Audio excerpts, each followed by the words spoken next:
Gilali Adnani, vous êtes un historien. Dans quelques jours, la mosquée de Paris célébrera son centenaire. Le Maroc a contribué énormément à l'édification de cette œuvre. Parlez-nous d'abord comment ça s'est construite, cette mosquée. La mosquée de Paris est un projet qui a commencé à partir du Palais Royal de Rabat en 1917. Il y a un d'ailleurs qui a été promulgué visant la construction des lieux d'hébergement, donc de deux hôtels à Médine et à la Mecque, et en plus d'un institut de musulmans et de la mosquée de Paris. C'est sous l'égide aussi surtout de Sultan Moulay Slimane que ce projet sera annoncé donc, à partir de 1920 et surtout les premiers travaux donc, ont été amorcés en 1922, exactement le 18 octobre 1922. L'État français et l'État algérien comptent donc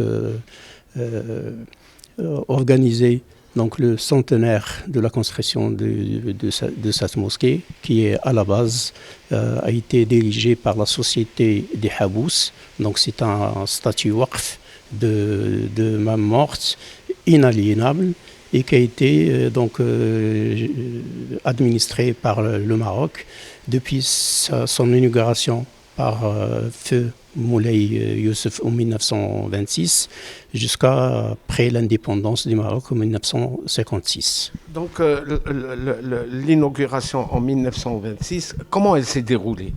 L'inauguration en 1926, d'ailleurs, on a préparé tout un programme en plus d'un livre, d'un beau livre qu'on trouve un peu partout, même à la Bibliothèque nationale de Rabat, publié par M.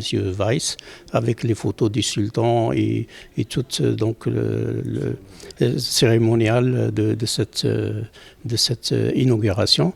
Donc en grande pompe avec le ministère français, avec les délégations marocaines en premier et algérienne ensuite, et puis la délégation tunisienne représentée par le Bey de Tunis et par des savants tunisiens, en plus de la présence d'autres États de la OEF, notamment le Sénégal, par des dignités religieuses appartenant surtout à la confrérie Tijania.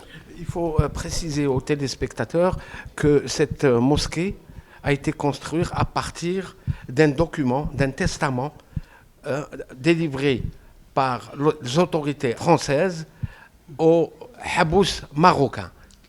Quelle signification donne le Daher de 1920 a été reconnu par la loi 1920, donc publiée dans le bulletin officiel français, et qui concerne donc la propriété de cette mosquée et de l'Institut musulman par la société Habous. Donc c'est un statut de droit musulman qui rend la mosquée de Paris une propriété inaliénable et appartient toujours à la société des Habous, d'où les machinations et même, j'allais dire, les faux qui ont été produits, notamment par le recteur qui a été nommé par la France, directement la France, contrairement donc, à la réglementation de la société des Habous, et qui est Hamza Boubacar. Pour ce Hamza Boubacar, il y a eu une manigance, le transfert de cette tutelle de la mosquée à Boubacar sous faux documents.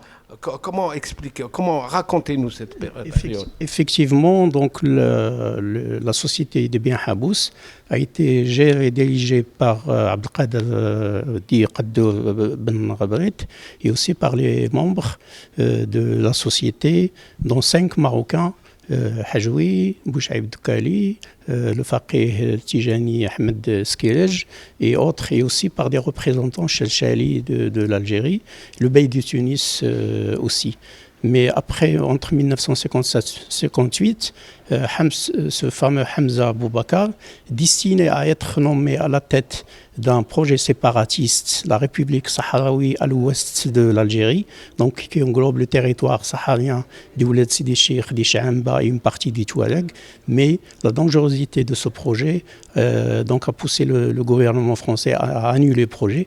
Mais comme Hamza Boubacar a soutenu le projet de l'organisation commune des régions sahariennes créée à partir de 1957, qui englobe les régions où on a trouvé les gisements donc de pétrole et de fer, on l'a récompensé par la suite en le nommant directement recteur de la mosquée de Paris. Et ce dernier, donc, par le biais même de son garde des corps, a falsifié les statuts en mettant comme membre les noms de sa propre famille.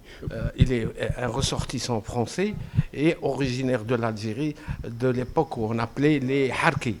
Oui, c'est ce que les Algériens disent que c'est un harki parce que tu es au service de la France. Et c'est un monsieur qui a joué un grand rôle, même dans l'annexion des territoires marocains, à l'image de la région du Touat. Donc la légitimité historique voudrait que le Maroc soit présent le 19 octobre pour cette cérémonie du centenaire.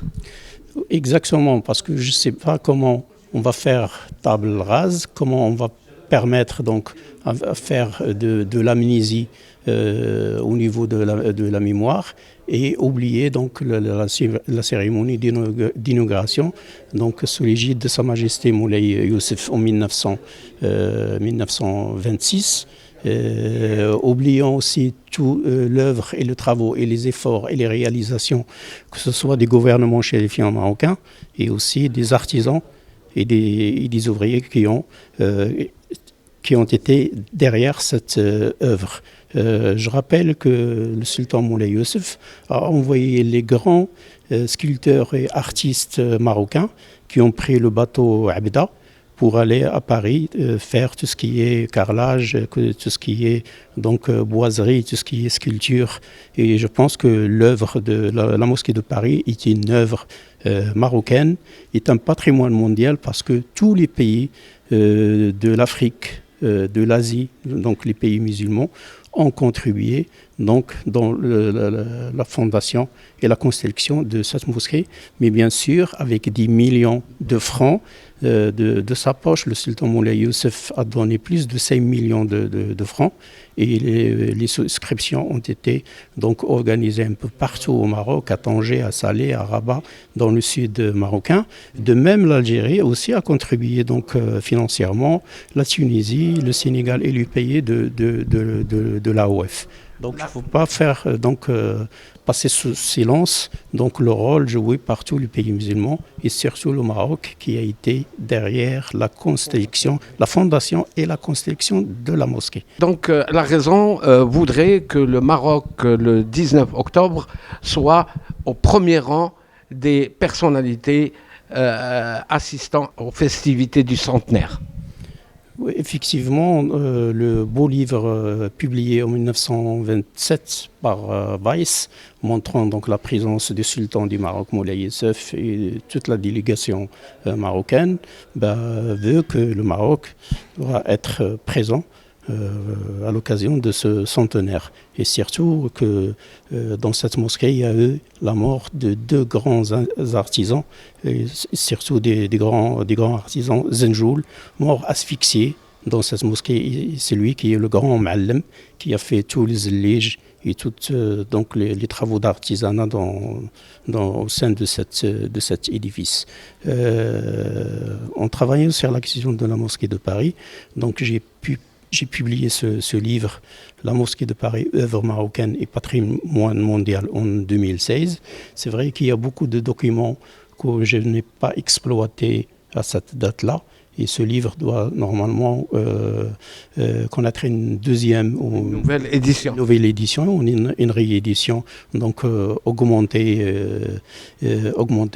surtout que tous les documents français, d'ailleurs, qui sont à Nantes ou à La Courneuve et même à Aix-en-Provence, montrent les machinations menées, que ce soit par Hamza Boubacar ou Dalil Boubacar, et aussi par les différents recteurs algériens qui ont toujours fait abstraction de l'histoire de la mosquée et du caractère marocain et de la marocanité de cet édifice. Donc maintenant, je pense qu'il faut revenir à l'histoire, il faut revenir à la légalité, revenir comme l'a proposé donc le président du conseil et le président même français, c'est la question du retour au caractère international de la mosquée, parce que jusqu'en 1956 et même au-delà, la mosquée de Paris n'a jamais posé de problème, il n'avait jamais pris un caractère national, contrairement à la politique suivie dernièrement, parce que tous les pays musulmans ont contribué dans l'édification de cet édifice religieux et symbolique.